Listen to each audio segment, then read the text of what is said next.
30s are a really interesting time. You know how when you're like nearing 30, you're like that 27, 28, 29, you thinking, I'm a little scared because I'm getting older, I'm not young anymore. I'm turning into a whole woman. And so you're a little nervous. But also 30s hold this mystery that anything is possible. I could be anything. And in my 30s is going to be the time when I become the wife, become the mother, build the incredible career, build the business, do what I love, have a luxe lifestyle. And it holds this kind of mystery, right? But what happens when you're either, nearing 30 or you've turned 30 or you're all up in 30 and it doesn't look anything like you thought it was going to look? Like you don't have that career. The bank account isn't revealing what it's supposed to reveal. Maybe you don't have that relationship, you don't have that marriage yet, you don't have the kids, you don't have what you thought you should have at this time. It's non-existent. Ain't nothing going on in here. And then there, even further than that, is when you feel like everything has slapped you in the face. That heartache, that tragedy, that loss, that breakup, families in chaos. That person stopped talking to you. That person isn't interested. That person left when you really needed them. That person passed. That job fired you. And you're like, not only does 30s not look the way I thought it was going to look, I'm on the floor and I don't really even know how I'm going to get up, right? How do I start to dream from that place? How do I start to believe that anything is possible for me from that place? How do I start to trust that my future is going to look bright, that I'm going to be able to have the life that I desire, the life of my dreams, that I'm going to be able to develop into the person God created me to be? How do I believe all that when it's looking real bad, real bad? And I know how that feels because I've been there.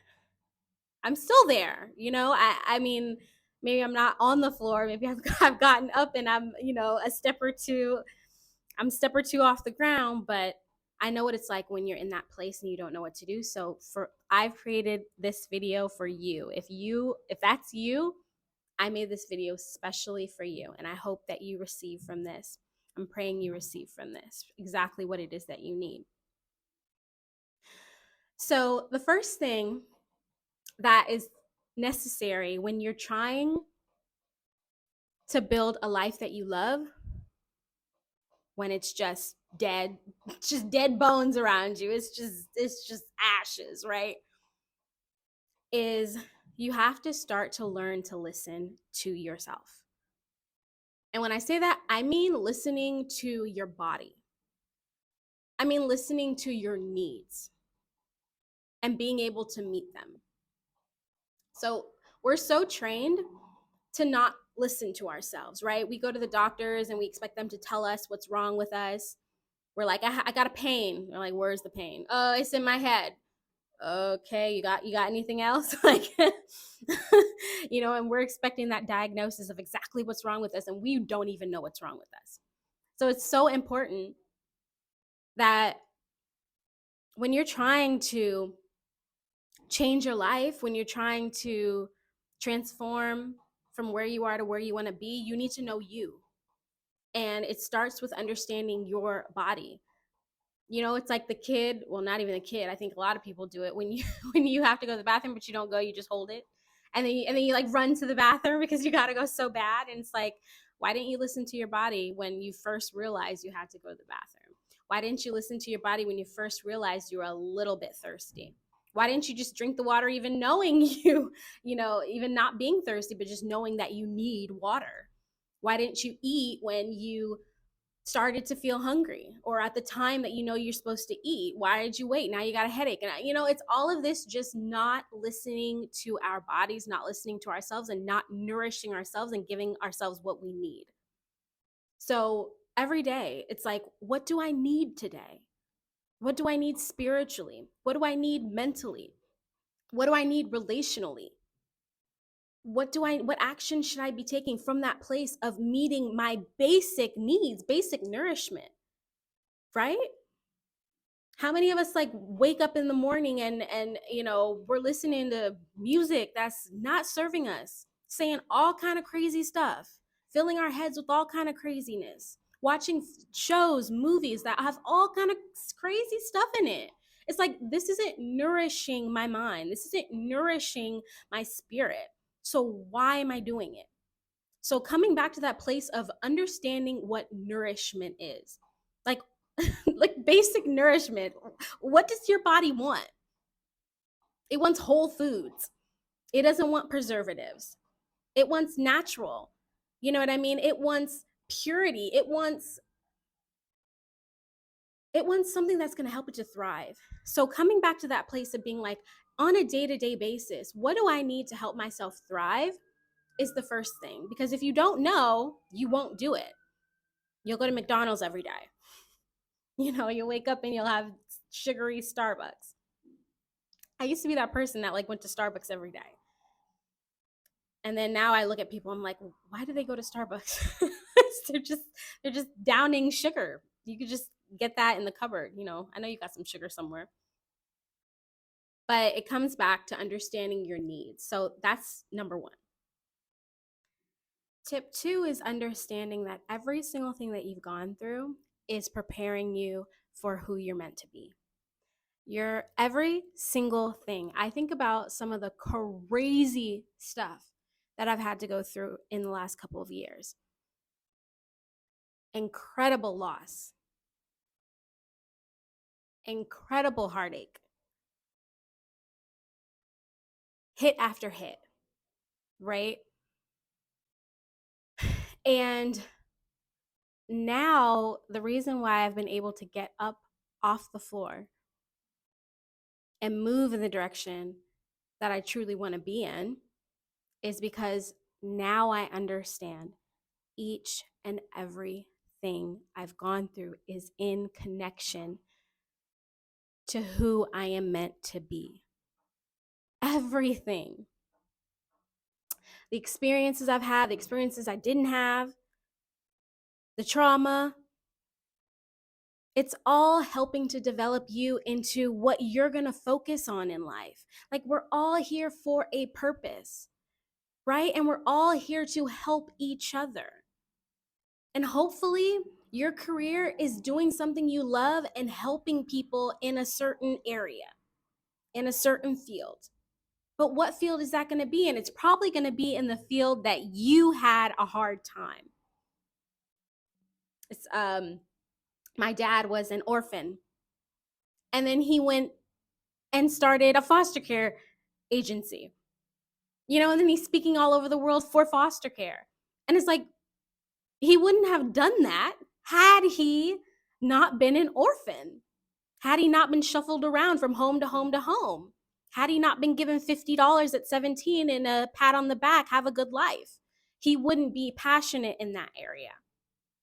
And that's the same thing with you. Had you not had the struggles that you've had, you wouldn't be so passionate and be such an advocate in the area that you are passionate. And so you had to go through it. It's inevitable, because that's going to be your direction point. That's going to point you in the right direction, give you guidance to what you're meant to do. And so what I love to tell people when they're like, I don't know what to do with my life, I don't feel like I have purpose, I'm just clueless, I start with, well, what'd you go through? Right? What have you been through? What makes you angry? Where are you passionate? And then what are you really good at? What do you do that people tell you you're good at and you like, what? Doesn't everybody do that? It's a gift, right? So understanding that everything is going to come full circle, even the little things. I remember I used to love parties. I used to love parties. And then now I'm doing a retreat for almost 100 women. Like, but that little girl loved parties. Like, everything comes full circle, and all the things that you're like, I just did a little bit of that, and I worked on a little bit of that, and then I dropped that, and then I did this, and I dropped that, and I never became that. Never became of anything. No, it's all gonna become something. It's all gonna mix up together in this crazy pot, and you're gonna come out of it this incredible woman who's been through so much and who is ready to accomplish so much and who has accomplished so much because of what you've been through and because of those little things that you enjoy and those gifts and those talents and those things that you've gotten experience in and you got trained in and went to school for this thing that you thought you never used, but you're going to use a little piece of it and it's going to end up working out. But understanding that when you're at that place where you feel like nothing is working out is going to be key for you to not look at your circumstance, because the circumstance doesn't matter. What's happening today does not matter. What is going on in your life or has gone on in your life has absolutely no hold on tomorrow or your future. It doesn't. You could be at some place completely different, and you will be. And you'd be like, I couldn't even believe I was there. And tip 3, create habits that are in line with the person who you truly desire to be. So take some time out, right? Grab a piece of paper, write down what you love, who you want to be, the financial situation you want to be in, the relationship situation you want to be in, the career you want to have, the business, the YouTube channel, whatever. Write it all down. Write down what you truly desire, and then ask yourself, this person who is all of these things on this paper, who the person I want to be, what do they do? What do they spend their time doing? Gossiping with friends? Probably not. Binge watching shows, Netflix? Probably not. What do they do? So start to build those habits of the person who you truly desire to be. What do they do when they wake up? Do they wake up at a certain time? Probably, right? Are they reading? What are they reading? What podcasts are they listening to? What videos are they watching? What music do they listen to? If they watch shows, what kind of shows are they watching? Ones that benefit them and help them to thrive, probably. Not ones that do absolutely nothing for you, put you in a darker place. What actions do they take every day? Are they working on what they want? Yeah. So start to put those habits in place. If you have a habit of spending a ton of money at some place, remove yourself from that situation. I used to go to Target. Oh, Lord. I used to go to Target and I'd leave and I'm like, how did I spend 200 something dollars, 300 something dollars? Oh, I used to do that at Sephora. How did I spend $400? I came here for one thing, right? Well, remove yourself. I stopped going to Target. I literally stopped going to Target. I haven't been in so long, truly. And if I do go, I know the one thing I need to go pick up. I pick up that thing. I walk in, I walk out. No games being played. Because the future me has a certain bank account. Her spending habits are a certain way, and that is not in line with it. So I got to make the change. I got to remove myself from Target that has the clothing, the home decor, the groceries, the all. No. If I need groceries, I go to the grocery store, right? If I need clothes, I'll go to a clothing store. I don't need to be bombarded with all of that stimulation. What habits are the type of habits of the person who you truly desire to be? And start to implement those. I know it's not going to be easy at first. Start with one thing. Start to look at your finances, look at where you're at. Look at what you need to do in order to have the type of career that you truly want to have. What are the steps? And start to implement those things. And you will start to find that if you're listening to yourself, if you're listening to your body, if you're starting to understand yourself, if you're starting to journal, starting to write down your thoughts, starting to spend time alone just thinking. You don't always have to be stimulated. Sometimes I like to take car rides and I just don't listen to anything. Just by myself, no music, no nothing. Just think. Just listen to your thoughts. As you do that, as you start to understand that everything is working out for you, and as you start to take action and implement habits that are in line with who you truly desire to be, you'll get up off the floor. I promise. You'll start to get up. You'll start to see that there is so much that's worth fighting for, that your dream life, what you truly desire to do, to be who you're meant to be, is worth it. And these things will help you to start to take the steps to do that. So I hope this video was helpful, and I can't wait to talk to you again. Bye.